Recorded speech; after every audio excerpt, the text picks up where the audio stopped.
네, 오늘은 지식에까지 새로운 창조. 우리 지난주에 새로운 창조에 대해서 이야기를 했는데요. 오늘 지식의 측면에서 한번 우리의 주어질 새로운 창조를 생각해보는 시간입니다. 인간은 타락했습니다. 타락이라는 것을 많은 사람이 선악과를 따먹은 사건 정도로 이렇게 이해하는데, 지금 여러분들이 여러분 자신을 한 몇 초만 생각해 보세요. 그게 타락이에요. 여러분 자신의 모습에 그냥 타락이라는 게 어떤 철학적이고 현학적인 어떤 질문이 아니라 그냥 우리 답이 주어져 있어요. 내 자신이 살아가고 있는 것이 그 타락의 모습을 아주 온전히 구현해내고 있다라는 거죠. 그래서 우리는 이 타락으로부터 회복되기 위해서, 타락의 결과, 정확히 말하면 타락의 결과로부터 우리는 자유하기 위해서 예수가 필요한 것입니다. 하나님을 반역한 인간이 스스로 통치자의 자리에 올랐습니다. 하나님 통치로부터 벗어난 인간은 단순히 선악과를 따먹어서 뭔가 몸에 신비한 변화가 일어난 것이 아닙니다. 하나님으로부터 벗어나서 독자적으로 자신의 생각과 의지대로 살아가게 된 것입니다.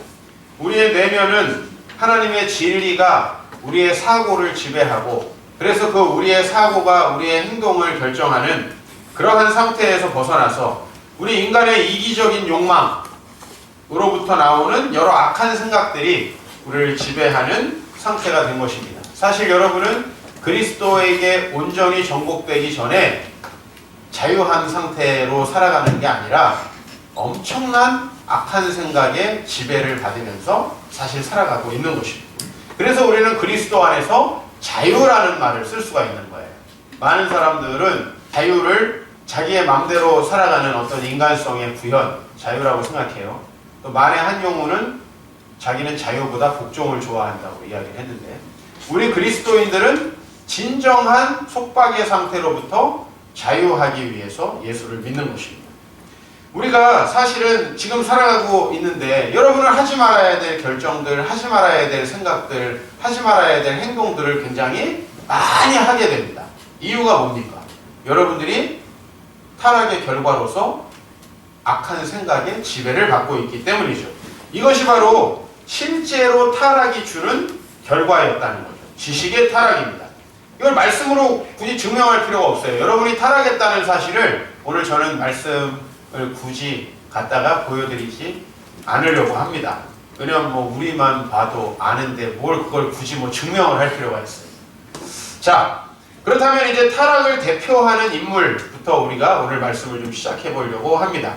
가인입니다. 가인이 얼마나 많은 사람들, 또 문학가들의 영감을 준 인물입니까? 우리의 자아상을 아주 잘 보여주는 인물이 바로 가인이죠. 가인에게 어떤 일이 있었어요? 동생이 있었는데 그의 동생이 가인과 똑같이 제사를 드렸는데 하나님이 동생의 제사는 받으시고 자기의 제사는 안 받았어요. 열받았어요. 동생을 때려 죽인 사건. 우리는 이것이 너무 자연스럽습니다. 하나님이 아벨과 그 제물은 받으셨는데 가인과 그 제물은 받지 않았어요. 그러면 비교를 하게 되겠죠. 그리고 자기가 비교적으로 열등한 위치에 놓였다는 것을 생각하고 그것이 부당하다는 생각을 하게 되고 그것이 분노로 이어지고 그것은 살인으로 이어졌습니다.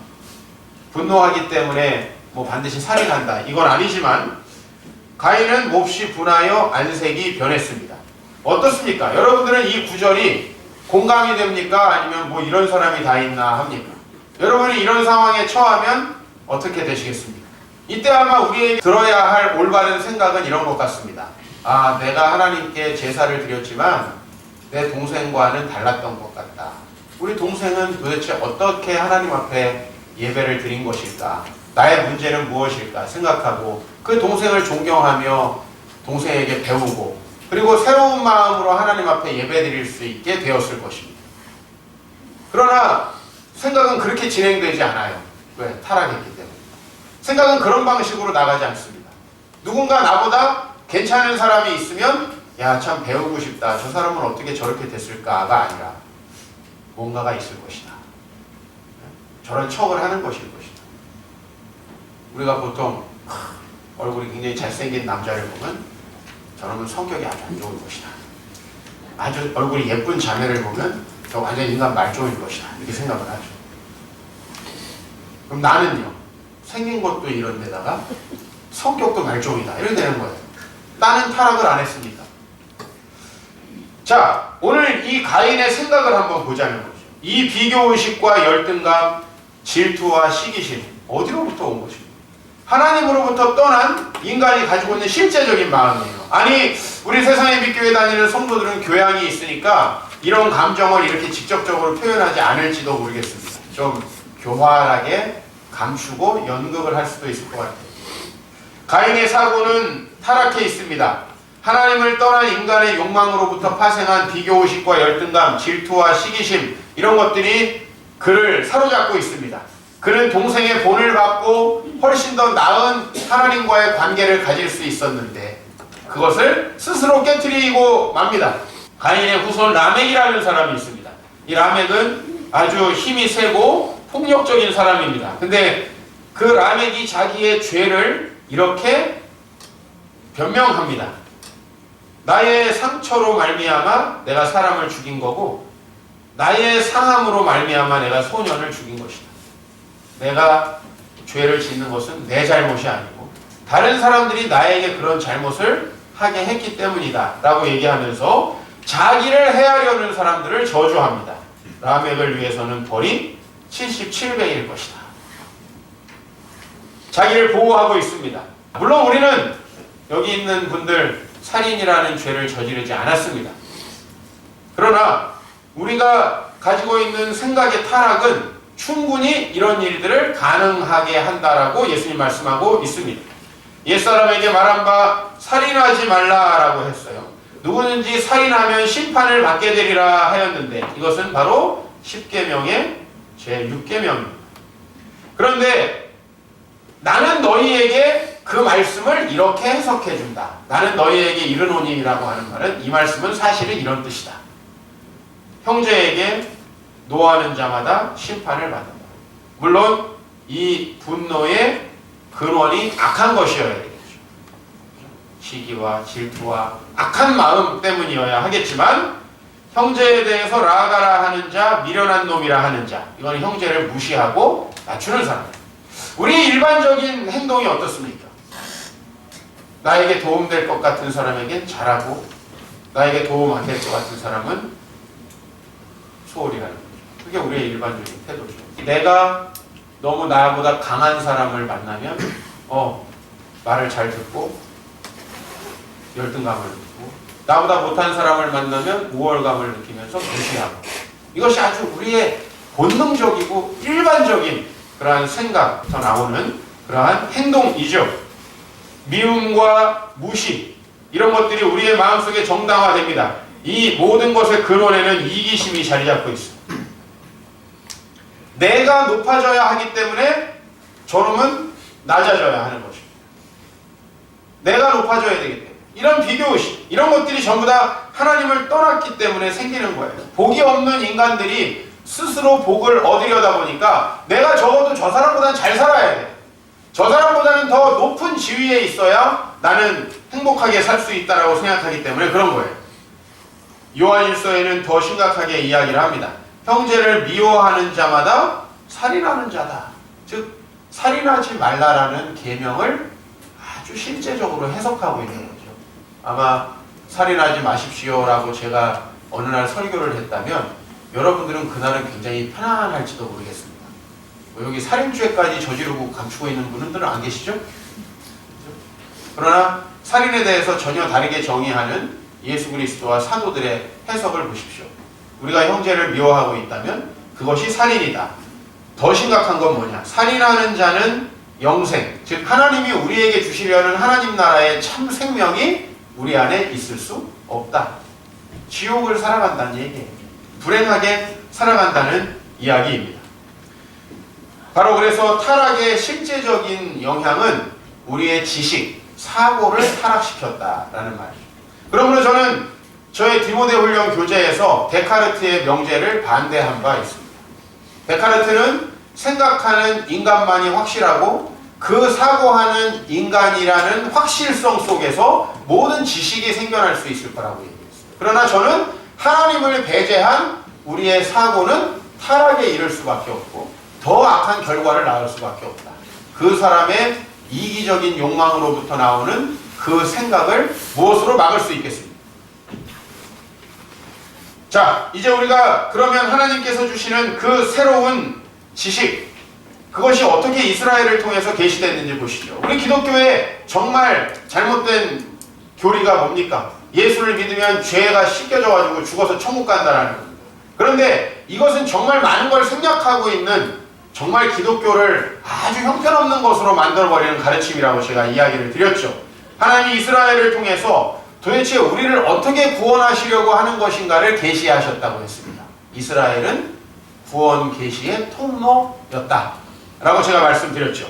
어떻게 이스라엘 백성을 구원하셨나요? 먼저 하나님이 이 세상으로 상징되는 애굽이라는 땅으로부터 자기 백성을 구원해 내십니다. 그렇죠? 그리고 그들에게 무엇을 주십니까? 가나안이라고 하는 땅을 주십니다. 자, 이것을 좀 이기적으로 자기중심적으로 아전인수격으로 이스라엘이 해석한다면 이렇게 해석할 수 있을 것 같아요. 아유, 하나님이 세상 다른 백성들은 안 사랑하시고 우리만 사랑하시나 보다. 우리만 뛰어난 백성인가 보다. 이렇게 착각할 수 있는 거예요. 그러나 한번 생각해 보세요. 오늘 저 봉헌사에서 법회를 하고 있는 사람, 하나님이 창조한 사람입니까? 아닙니까? 여러분만 하나님이 창조한 사람 아니죠? 하나님은 가나안 땅에 있는 사람들도 이스라엘 사람들도 똑같이 창조하셨고 구원하길 원하셨습니다. 구약의 구원의 방식이 계시된 거예요. 어떤 방식이죠? 자, 가나안이라고 하는 땅은 이 세상의 사고가 자리 잡고 있는 악한 땅으로 설명이 됩니다. 물론 이스라엘 백성이 나왔던 애굽이라는 땅도 그러합니다.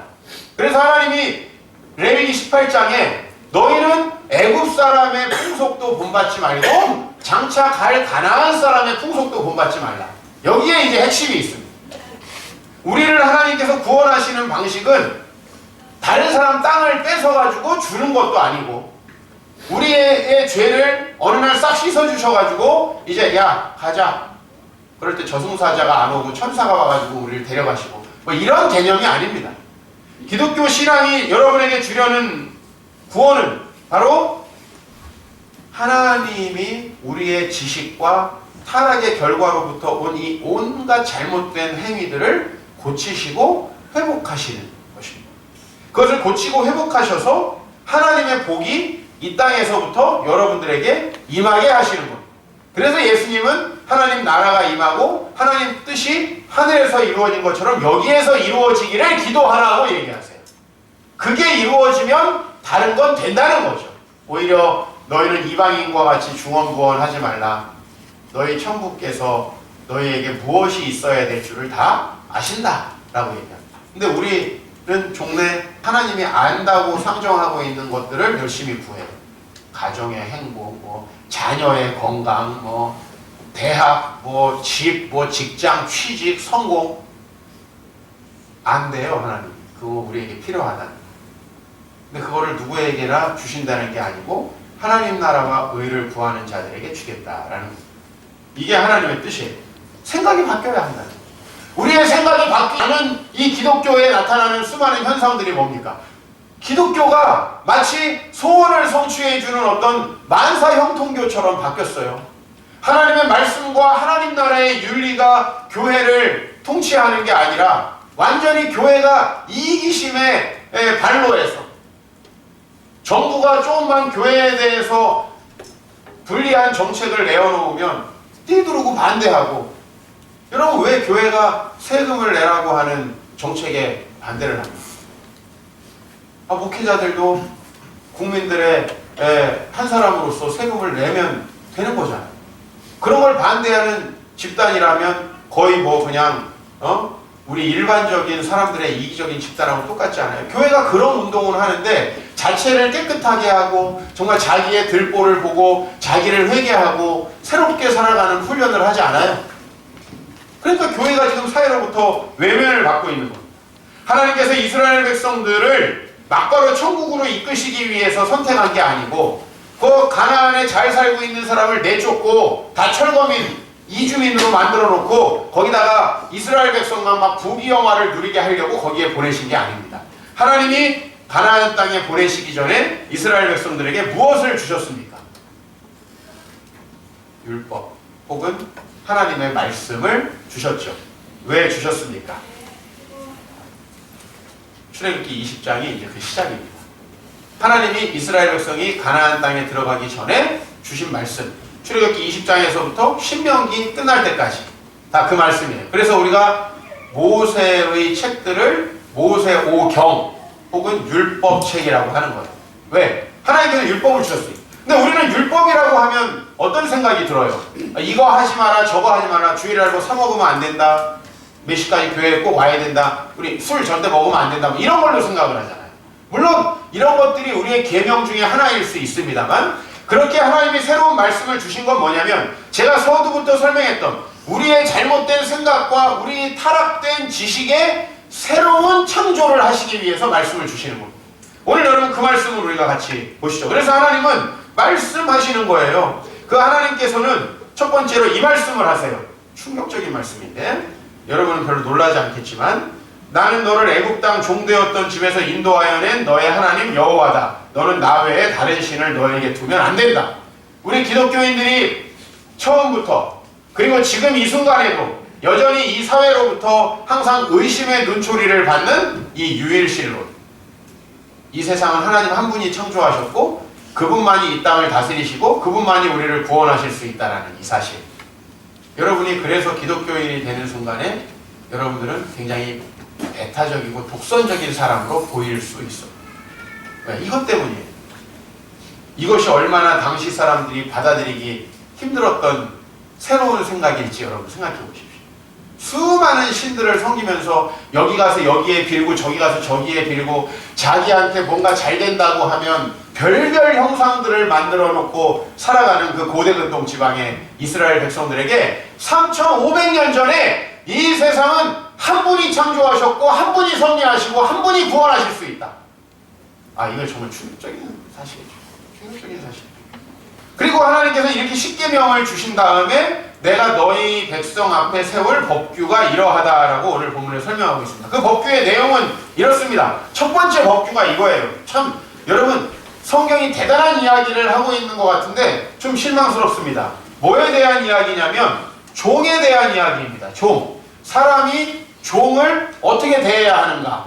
그러니까 성경의 율법의 첫 번째 이야기입니다. 말하자면 우리 기독교인들이 모였는데 목사가 처음 가르치는 게 기도는 어떻게 해야 되고 찬양은 어떻게 해야 되고 교회는 몇 시에 나와야 되고 헌금은 어떻게 해야 되고 이게 아니었다는 거예요. 하나님께서 이스라엘 백성에게 처음 이야기한 건 사람을 어떻게 대할 것인가에 관한 거예요. 자, 어떻게 대했을까요? 3500년 전에 이스라엘 백성은 주변 사람 어떻게 대했을까요?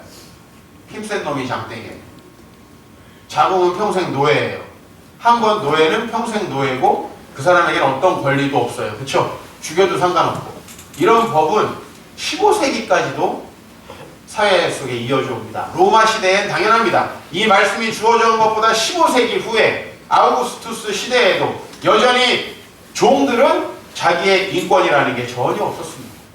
그런데 오늘 이렇게 얘기하고 있어요. 너가 만약에 히브리 종을 산다면 돈 주고 사요. 그냥 때려잡아가지고 뭐 전쟁 가가지고 포로로 잡아온 것도 아니에요. 돈을 주고 샀어요. 그래도 그는 몇 해 동안만 6해 동안만 섬기고 7째 해에는 몸값을 물지 않고 자유인이 된다는 거예요. 그러니까 행여 어떤 사람이 빚을 지고 생활이 어려워서 종이 된다 치자. 그러나 그 사람도 7년째가 되면 다시 그 사람의 온전한 권리를 회복한다라는 거죠. 그 다음에 그가 단신으로 왔으면 단신으로 홀로 왔으면 그가 장가든 채로 왔으면 아내도 함께 나간다 보장을 하고, 그 다음에 세 번째 경우에 상전이 그가 총각이었는데 자기의 여종 중에 한 사람을 아내로 줬다. 그런 경우에는 그 아내와 아내의 자식들도 다 상전에게 속한다. 그래서 그 사람은 단신으로 나가야 된다. 그래서 여기에 단서 조항을 달아요. 그런데 종이 아유 요참에 아내도 바꾸고 좀 나도 좀 새로운 여자랑 살아보자. 그럼 그냥 나가는 거야. 근데 나는 내 상전과 처자를 사랑하니 자유인이 되지 않겠노라 했을 때 하는 게 귀뚫는 거야. 수능 붙었을 때 뚫는 게 아니고 귀뚫는 건 이제 요때 뚫는 거였어요. 그 사람을 문설주에 데리고 가서 송곳으로 귀를 뚫어서 이 사람은 스스로 가정을 이루고 그 상전과 함께 살겠다라는 서약을 하면 된다. 모든 게 누구에게 권리가 있어요? 종에게 권리가 있어요. 종에게. 여러분 이게 얼마나 혁명적인 생각인지 감동이 전혀 안 되시는 것 같은데. 네? 우리가 정말 지금 노예로 좀 살아봤어야 이게 지금 팍팍 올 텐데 할아버지쯤에 뭐 숨 없으셨어요? 있을 수도 있는데 이게 얼마나 놀라운 거냐면 이 당시에 이건 말도 안 되는 법이에요. 지금도 그냥 저 원시 부족들은 남의 부족과 싸워가지고 이기면 다 잡아오는 거야. 남자는 죽이고 여자들은 아내로 삼아가지고 여러 명 가능하니까. 그게 내 마음대로 하는 거예요. 그런데 이 3500년 전 당시에 사람을 동등하게 여기고 하나님의 동등한 창조물로 여기라는 이 사고의 점. 아직도 우리 사회에는 최저임금이라는 게 법으로 정해져야 해요. 왜? 그거 안 주면 1시간에 1,000원 주고 시키고 2,000원 주고 시킬 수도 있으니까. 그죠? 그리고요, 노동법이라는 게 있어야 돼요. 해고를 정당한 사유가 아니면 하지 못하도록 해놔야 돼요. 그렇지 않으면 막지 않을 테니까. 근데 이것이 3,500년 전에 우리에게 주어진 생각이에요. 여전히 우리를 괴롭히는 그 이기적인 욕망과 타락한 사고를 완전히 깨트리는 법을 하나님께서는 십계명을 주신 다음에 첫 번째로 이스라엘 백성에게 주셨다는 거예요. 놀랍지 않습니까? 여러분이 교회 처음 왔는데 여기 사장들을 모아놓고 니네 월급 똑바로 주냐? 니네 해고할 때 정당한 절차로 그 사람의 생활을 보장해 주냐? 이런 설교를 제일 먼저 제가 한다면 우리 교회 아무도 안 해요. 그죠? 이게 놀라운 거예요. 돈만 조금 있으면 내가 가정에 경제적으로 조금만 기여하면 힘주고 상대방 무시하죠. 그게 우리 부부의 현실이에요. 부모가 좀만 돈 있으면 자식에게 좀 돈을 경제적으로 기여해주면 큰 소리 땅땅 치고 자식의 인권을 완전 무시하고, 반대로 자식이 돈 좀 벌어서 부모에게 용돈이라도 주면 그거 뭐 하대하듯이 무시하는 게 이 세상 현실이에요. 여러분의 마음을 점검해 보십시오. 그러나 하나님께서는 엄청난 새로운 사고방식, 군림하고 착취하려는 인간의 본성, 이 악한 생각, 그런 문화를 완전히 새롭게 뜯어고치는 새로운 사고방식을 말씀들을 통해 주고 있다. 이 말씀들은 단순히 뭐를 지켜라, 언제 와가지고 예배를 드려라 이런 얘기가 아니고요. 우리 일상생활에서 타락해 있는 우리의 사고가 완전히 전환되어야 함을 이야기하고 있습니다. 여러분, 그럼 이스라엘 백성들이 정말 이렇게 새로운 사고를 가지고 살아갔느냐? 그렇지 않았기 때문에 이스라엘 백성은 가나안 땅에 들어가지 못했고, 첫 번째, 들어간 다음에도 쫓겨났어요. 맞죠? 이게 구약의 역사죠? 왜 못 들어갔는지 몇 가지 말씀을 보겠습니다. 첫 번째로는 이스라엘 백성들은 여전히 송아지 형상을 만들고 이것이 우리의 신이다라고 하는 이방인의 풍습을 따랐습니다. 이것이 바로 십계명을 받은 이스라엘 백성들의 반응이었어요. 자, 이스라엘 백성들은 여전히 나왔어요. 하나님의 놀라운 이적을 체험했어요. 우리로 말하면 안경이 났어. 사업 대박 났어. 하나님이 말도 안 되는 것들을 고치셔가지고 축복을 주셨어요. 이런 신앙적 체험들이 이스라엘 백성에게 우리보다도 훨씬 더 강하게 있었다는 거예요. 그러나 이스라엘 백성들은 자기의 생각을 바꾸라는 하나님의 말씀, 제1계명도 지키지 않아요. 이 세상에 다른 신이 없어. 형상도 만들면 안 돼. 그죠? 두 번째, 이 사람들은 늘 원망하고 불평하면서 하나님을 믿지 못합니다. 하나님은 가나안 땅에 들어가서 새로운 축복이 주어질 거라고 약속합니다. 근데 이들에게 주어진 가나안 땅으로 들어가기 위한 여정은 여러 전쟁이 있어야 되고 싸움들이 있어야 돼요. 그죠? 마치 여러분들이 교회 나와가지고 정말 하나님의 말씀대로 살아가려면 진짜 학교에서도 하기 싫은 공부를 또 여기 와서 해요. 그죠? 선생님, 제가 참 공부 진짜 하기 싫었는데 교회에서까지 공부해야 됩니까? 이 얘기를 종종 합니다. 성도들. 아셔야 돼요. 그리고 할 수 있는 능력이 충분히 있습니다. 만약에 하나님이 공부할 필요가 없다면 책을 안 줘야겠죠. 공부할 필요가 없는데 왜 줘요? 그냥 여러분에게 직방 말씀하시지.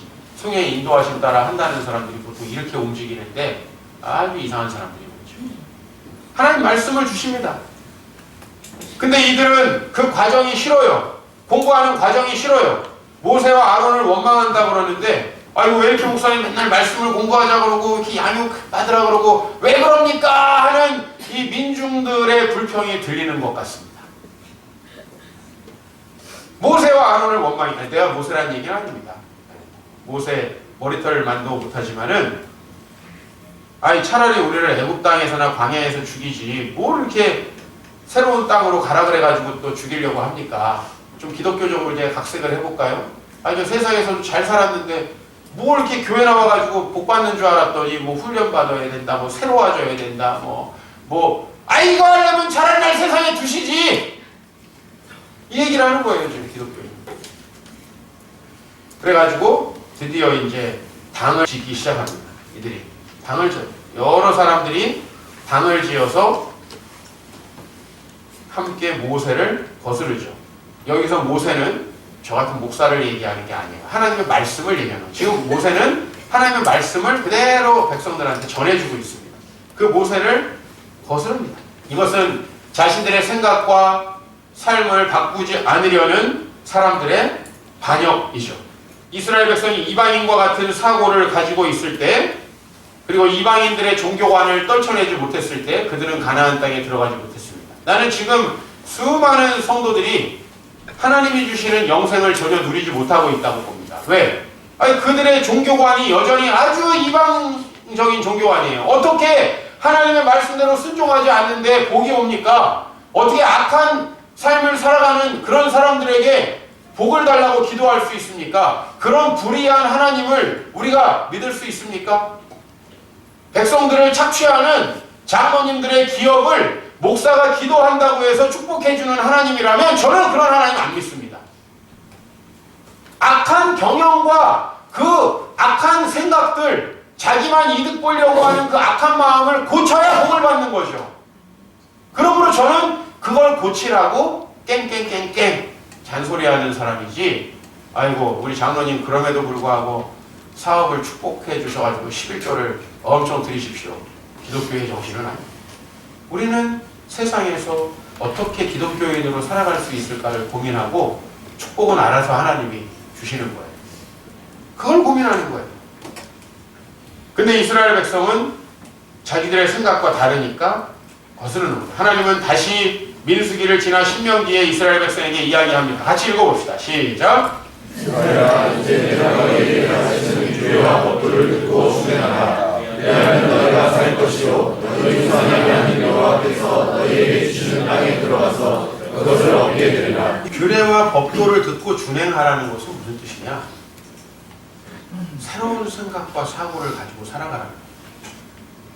지금까지 당신들이 가지고 있던 그 생각과 사고와 그 이기적인 악한 생각들 버리고 새로 살아가는 거예요. 여러분, 사람이 생각이 바뀌지 않고 어떻게 새롭게 살 수 있습니까? 존 맥스웰이라는 사람이 이렇게 이야기했습니다. 사람들이 꿈을 이루지 못하는 이유, 그들이 생각을 바꾸지 않고 결과를 바꾸려 하기 때문입니다. 여러분, 그리스도인들이요, 자기 삶을 바꾸려 하지 않고 복을 달래요. 성경에 그렇게 하면 복이 안 온다고 내가 수천 군데 이상 예를 들어드릴 수 있어요.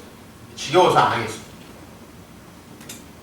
우리가 생각을 바꿔서 하나님의 통치에 순종하고 그리스도를 주로 섬기는 삶을 살아가지 않을 때 우리에겐 영생이 주어지지 않아요. 예수 믿으면 뭐예요? 형제를 미워하는데.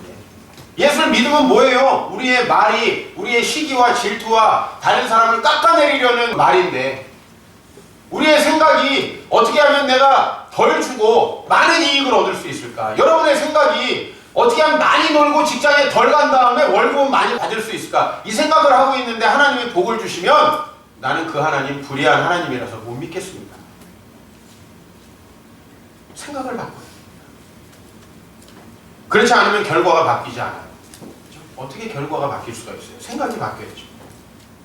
최근에 한 설문조사 결과 여러분들이 아마 아실 겁니다. 흥사단 투명사회본부 윤리연구센터가 한국 초등학생 11,000명을 대상으로 설문조사를 했는데요.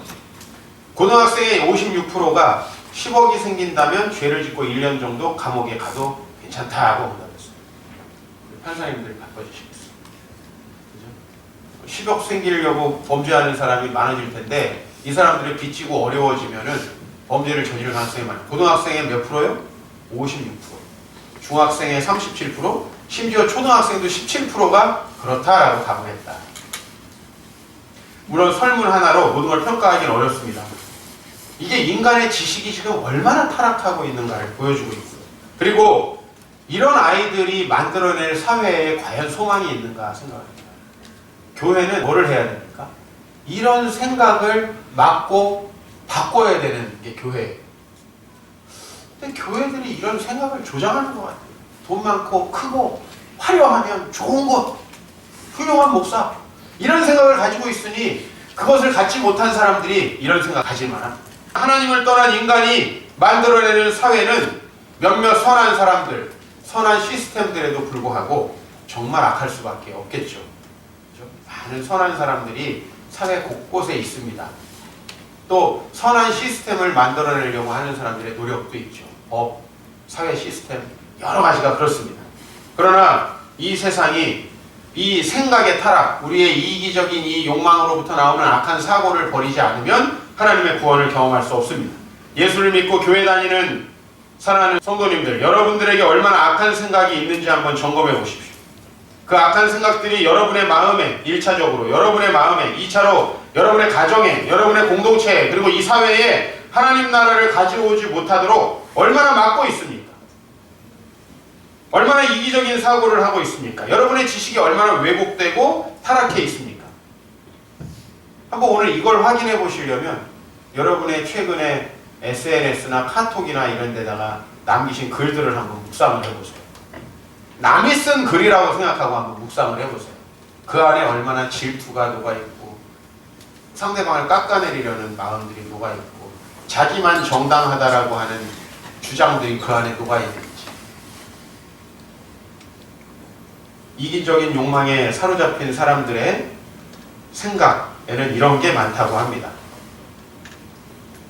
아, 자기는 잘하는데 다른 사람이 악하다는, 자기는 굉장히 이 조직 내에서 훌륭한 유일한 사람이고 다른 사람들은 다 악해.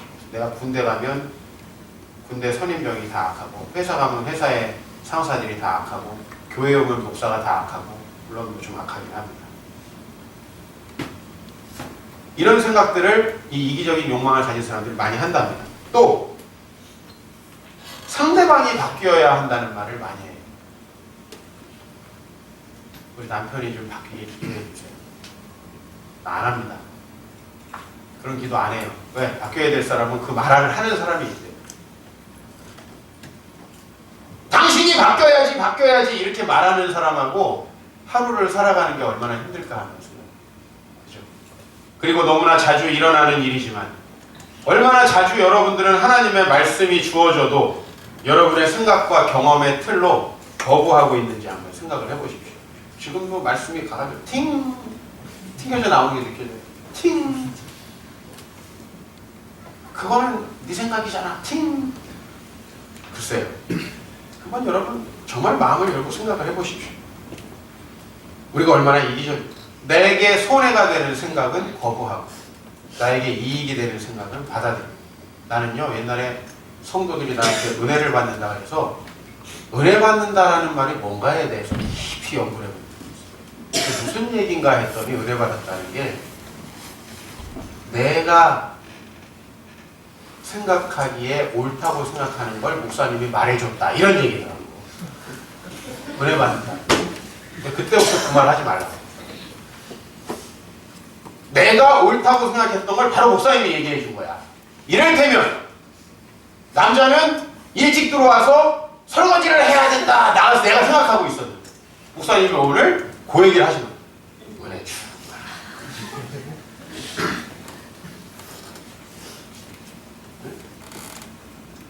이런 식이에요. 내가 듣기 좋은 얘기를 했다는 것이더라고요. 그러니까 목사들이 그 얘기에 속아가지고 어떻게 하면 성도들이 듣기 좋은 얘기를 할까 혈안이 돼가지고 다 제정신이 아닌 설교를 하고 있어요. 근데 반대로 뭐 이렇게 자꾸 아닌 거 얘기하고 생각을 고치려고 하니까 팅 소리가 들리네.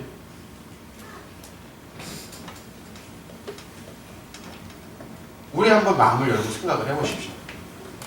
룻기에 보면 이기적인 생각의 전형적인 예를 보여줍니다. 기업 물을 자, 즉 자기 가족 중에 누군가가 배우자를 잃는 어려움을 당했을 때 그 사람에게 배우자 역할을 해주는 거. 이게 기업 물을 자. 근데 그 기업 물을 자가 나는 내 기업에 손해가 있을까 하여 나를 위하여 물으지 못하노니 라고 얘기했습니다. 그럼 이것은 어떤 말씀을 어기는 거냐면 신명기 25장에 형제가 함께 사는데 하나가 죽고 아들이 없거든 죽은 자의 아내는 타인에게 가지 말고 형제가 그에게로 들어가서 그의 남편의 형제된 의무를 다하라. 사회보장제입니다. 형제가 죽으면 그 형제의 가족들을 책임져라. 형제의 가족. 근데 이 사람은요, 뭐 정직해서 좋긴 해. 내가 볼 때는 속이지 않고 연극 안 하고 나는 내 기업에 손해가 있을까 하여 나를 위하여 물으지 못하노니 내가 물을 걸 네가 해라. 이거 네가 가라. 하와이 이 수준 아니야. 네가 가. 그래서 물으지 않았습니다. 사실 우리는 어떻게 보면 고도의 수사법으로 이런 걸 숨기고 있는지도 모르겠죠. 이렇게 하기 때문에 이것을 조금 더 보편화한 신명기의 법이 바로 11조의 법입니다. 다른 사람이 어려움을 당했을 때 그것을 위한 보장장치. 원래 이게 헌금이에요. 하나님께 영광 돌린다고 뭐 하늘에 쌓아놓는다고 이렇게 착각하시는데 헌금에 한 푼도 하늘에 안 쓰여요. 하늘나라 인테리어 하는데 한 푼도 안 쓰입니다. 다 이 땅에서 쓰입니다. 오늘 우리 재직회 했는데 한 푼도 주님이 가져가신 게 없던데 한 푼도 없어요. 다 우리가 썼어. 아니 뭐 우리가 쓴 건 아니고 하여튼 우리 인간들이 다 썼어요. 착각하지 마세요. 헌금은 하나님께 드리지만 신앙 고백으로 드리지만 그 용도는 하나님께서 누구를 위해 하셨죠? 셋째 해 곧 11조를 드리는 해에 구약의 11조법은 복잡합니다. 그러니까 여러분들이 오늘 그걸 다 이해하실 수는 없고 어쨌든 내 모든 소산의 11조 내기를 마친 후에 그것을 누가 먹어요? 레위인과 객과 고아와 과부에게 주어서 성읍 안에서 먹고 배부르게 해요. 교회의 헌금은 이렇게 드려지고 이렇게 쓰여지는 거예요. 우선 우리 교회에서 헌금했는데 우리 교회 짓고 우리 교회 뭐하고 우리 교회 회식하고 이런 데 써야죠. 헌금은 그렇게 쓰는 게 아니에요. 우리 교회가 헌금해서 레위 율법교사예요. 율법교사. 나그네 고아와 과부에게 주어서 먹고 배부르게 하는. 자, 그래서 그리할 때에 내가 내 하나님 여호와께 이렇게 말하라고 얘기까지 해줘요. 야, 헌금 드릴 때 이렇게 말하고 헌금해라. 내가 성물을 내 집에서 내어 레위인과 객과 고아와 과부에게 주기를 주께서 내게 명령하신 대로 하였사오니 내가 주의 명령을 범하지도 않고 잊지도 않았습니다. 이것은 주님의 명령대로 하는 겁니다. 인간의 일반적이고 보편적인 생각과 맞지 않죠. 왜 내 걸 뺏어가지고 남을 줍니까? 하나 가능하죠. 내 것을 뺏어서 남을 줄 때, 남을 준다고 광고할 수 있을 때는 이게 이기심과 맞아들어가죠.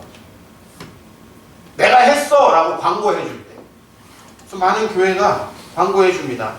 아무개 뭐 누구 이거 읽다가 20분이 갔다는 얘기. 그 다음에 특수 목적으로 이거는 뭐 누가 한 겁니다. 예? 이건 누가 한 겁니다. 저희 교회는 저희 그런 혜택은 못 받으시니까 그런 건 하지 마세요. 절대 광고도 안 해주고 알려주지도 않아요. 난 심지어 우리 교회 성도님들이 거액의 액수를 할 때는 얘기 안 하셨으면 좋겠습니다 라는 얘기를 종종 들어요. 어차피 안 할 건데 부탁까지 안 하셔도 되는데 얘기 안 할 거예요.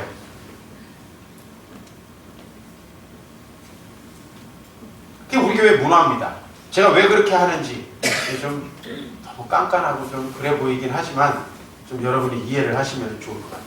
손해가 되면 안 하고 이익이 되면 하고 달면 삼키고 쓰면 뱉는 이렇게 사고하고 행동하는 모습이 여전히 우리에게 남아있다면 이것은 여러분에게 절대로 보기 어려울 수 없는 상황이 이어지는 거예요. 무슨 그렇게 살아가면서 우리 목사님이 용한 점쟁이도 아니고 막 안수기도를 해주면 복을 받을 거라고 가르치는 교회는 사기입니다.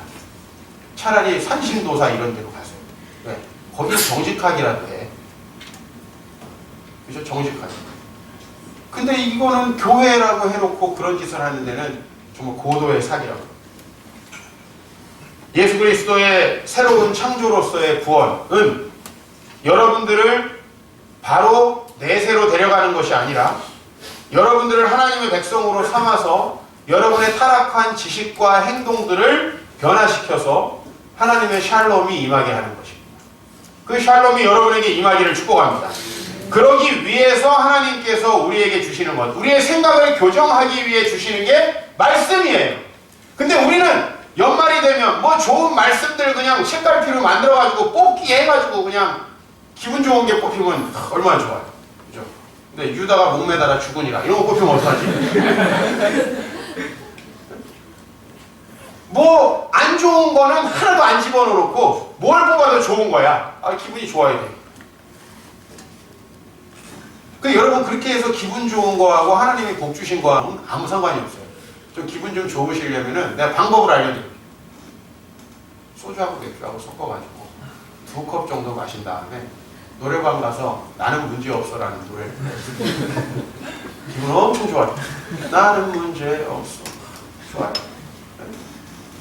옛 생각나는 사람은 신해철의 그대에게 요새 1988 한다는 그거 부르시던지 기분 좋죠. 뭐. 그게 기분 좋지. 뭐 이거나 그거나 뭐. 그게 아니고요. 생각이 바뀌고 행동이 바뀌어야 하나님의 나라가 임하는 것입니다. 그래서 여러분 우리는 우리의 지식과 사고가 새롭게 창조되어야 한다는 것. 분명히 말씀하고 있어요. 우리의 육신의 욕망을 따라 되어지는 생각은 우리를 사망으로 인도하고 성령으로부터 나오는 생각은 우리에게 생명과 평안을 준다라고 말씀하고 있습니다. 성령은 우리에게 뭐 하시는 분이에요? 성령은 우리에게 예수께서 말씀하신 모든 것을 가르치고 생각나게 하시는 분이에요. 즉 성령은 하나님의 말씀을 우리 안에서 되새김질하게 하시고 올바로 이해하게 하시고 깨닫게 하시는 분이에요. 저는 그 말씀을 깨닫고 여러분들에게 전하는 게 사실 제일 즐거워요. 아무 일도 안 했으면 좋겠어요. 난 정말 그 일만 했으면 좋겠어요. 살다 보니 뭐 그렇지는 못하더라. 그러나 여러분들 성령님은 그런 분입니다. 하나님의 말씀이 흥왕하여 더한다고 하는 것은 하나님의 말씀이 여러분들에게 지식으로 전달되어지고 그것이 여러분의 생각을 교정하고 삶을 교정해요. 복은 자동으로 오는 거예요. 예수를 주로 고백하고 하나님의 말씀대로 살아가는 자들에게 아까 얘기했어요. 가나안 땅을 내가 너희에게 주리라. 하나님의 생각대로 살아가는 거예요. 우리의 비뚤어진 생각과 사고, 지식을 교정하는 거예요. 이것이 바로 하나님 안에서 우리에게 주어지는 새로운 창조인 거예요. 새로운 창조. 내면의 새로운 창조가 일어나야 한다는 거예요. 그러면 우리의 생각이 바뀌어요. 시각이 바뀌어요. 다시 우리 가인 이야기로 돌아가요. 동생의 제사가 옳구나. 야, 너는 어떻게 제사를 드려? 나는 뭔가 심각한 문제가 있는 것 같아. 동생과 소그룹 시간에 얘기를 하는 거예요.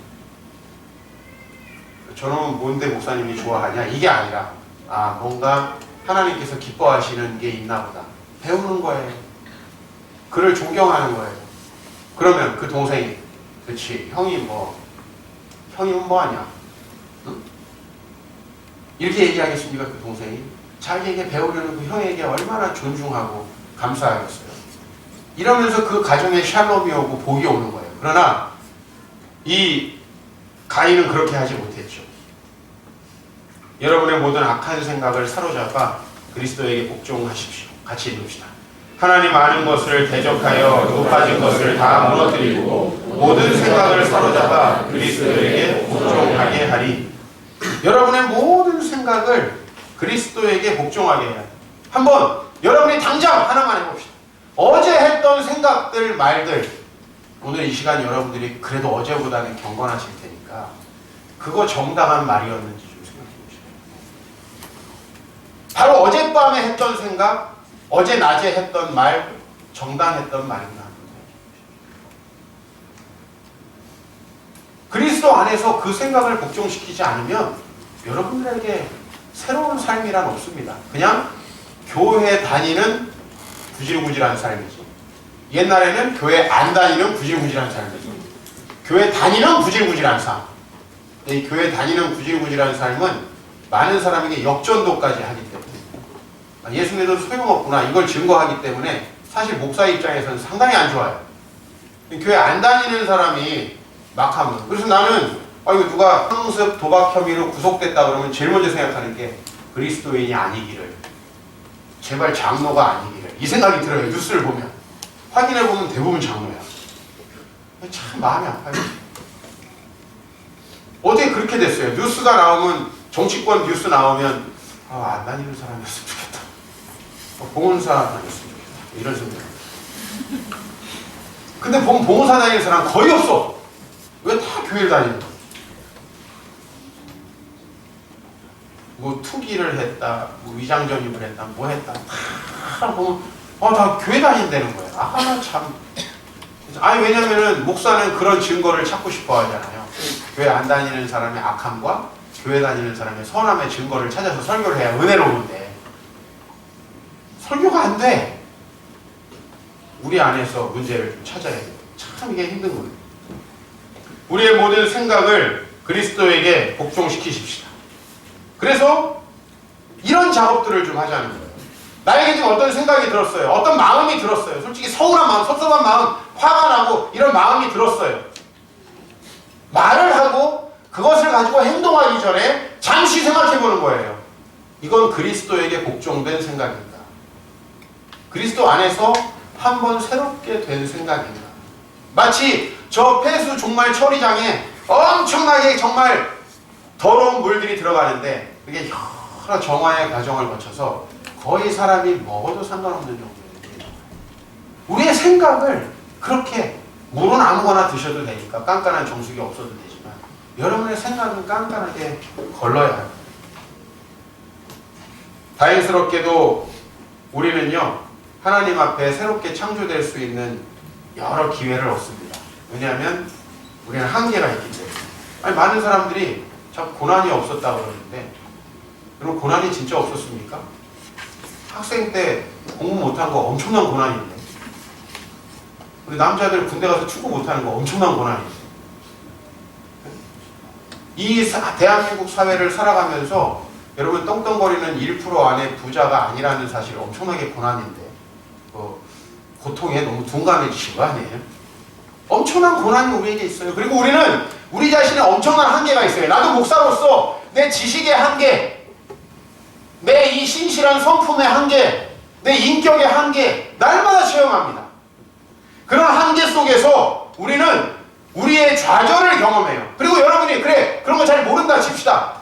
죽음의 공포와 내 앞에 있는 미래에 대한 두려움들, 얼마나 많은 한계가 있습니까? 그 한계 안에서 우리는 하나님을 경험할 수 있습니다.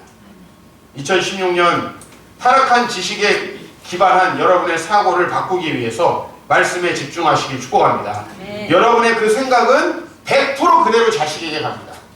우리 어머님들 행복하셔야 되고 기쁘셔야 되고 경건하셔야 합니다.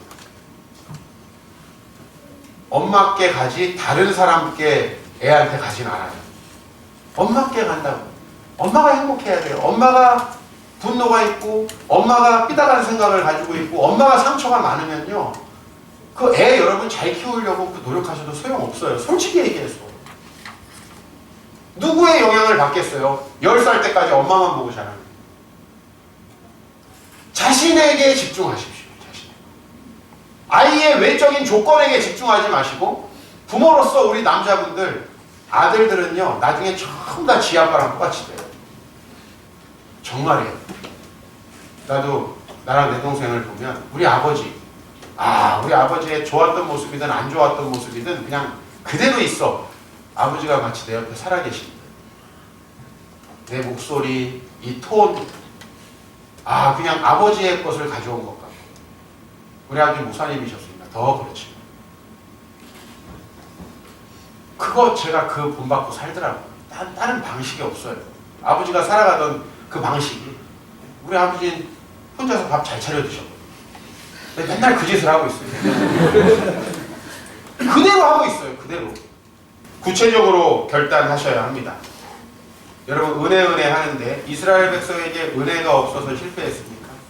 하나님이 그들에게 베풀어 주신 은혜가 시편 136편에 보면 엄청나요. 바다도 가르고 태양도 멈추고 어마어마한 일들을 하셨는데 이스라엘 백성이 실패했어요. 왜죠? 하나님의 은혜가 주어지지 않아서가 아니라 그 은혜대로 살지 않았기 때문에 그들은 실패했습니다. 새로운 사고를 훈련하고 살아가지 않으면 여러분 육신의 악한 사고가 여러분을 사로잡습니다. 그러므로 우리 기독교인들은 새롭게 창조돼야 하는 것입니다. 오늘 마지막 말씀 같이 공독하고 마칩니다. 옛사람과 그 행위를 벗어버리고 새 사람을 입었으니 이는 자기를 창조하신 이의 형상을 따라 지식에까지 새롭게 하심을 입은 자니라. 바로 이 새 사람이라고 하는 정의를 새롭게 내려주고 있죠. 그거는 자기를 창조하신 이의 형상을 따라 지식에까지 새롭게 함을 입은 자. 이 사람이 바로 새 사람이다. 네? 교회에 열심히 다니는 사람으로 변화됐다? 이런 건 간증거리도 되지 않으니까 하지 마세요. 교회 다니게 되는 거는요, 내가 어떤 생활을 성실하게 하는 사람이라면 누구나 할 수 있어요. 내가 종교 생활을 해보기로 했기 때문에. 인라인 동호회를 하면은 거기에 열심히 나가는 것처럼 여러분이 예배 시간에 안 늦고 성실하게 나오는 건 믿음이 아니라 교양입니다. 교양. 예배 시간에 늦고 불성실하게 나오는 사람은 믿음이 없는 사람이 아니라 교양이 없는 사람이에요. 믿음이 없는 사람은 행동이 바뀌지 않아요. 아무리 교회를 나와도 삶이 바뀌지 않아요. 교양 있는 사람이지만 새롭게 창조된 사람은 아니에요. 문제는 뭐냐면 그러면 우리가 교회 나오는 이유가 전혀 없어진다는 사실. 하나님이 주시는 복이 우리에게 전달되어지지 않는다는 거예요. 우리 전에 가지고 있던 생각들이 있어요. 여러분 부모님으로부터 가지고 있었던 생각이 있어요. 이 정도 사셨으면 여러분 나름의 인생의 경험들로 나는 이렇게 살아야겠다라고 한 생각들이 있어요. 그거 그리스도 안에 복종시키셔야 합니다. 그리스도 아래로 사로잡아서 복종시켜야 합니다. 그리고 우리의 이기적이고 악한 생각들을 벗어버리면 여러분에게 하나님의 형상이 회복되시리라 믿습니다. 그리고 여러분들에게 그 하나님 나라가 성큼 다가올 것입니다. 올 한 해 하나님의 말씀으로 정말 새로운 사고를 훈련하여서 누가 봐도 2017년에는 야, 우리 형제님, 자매님 정말 작년하고는 달라지셨습니다. 저희가 그런 얘기를 서로에게 했으면 좋겠습니다.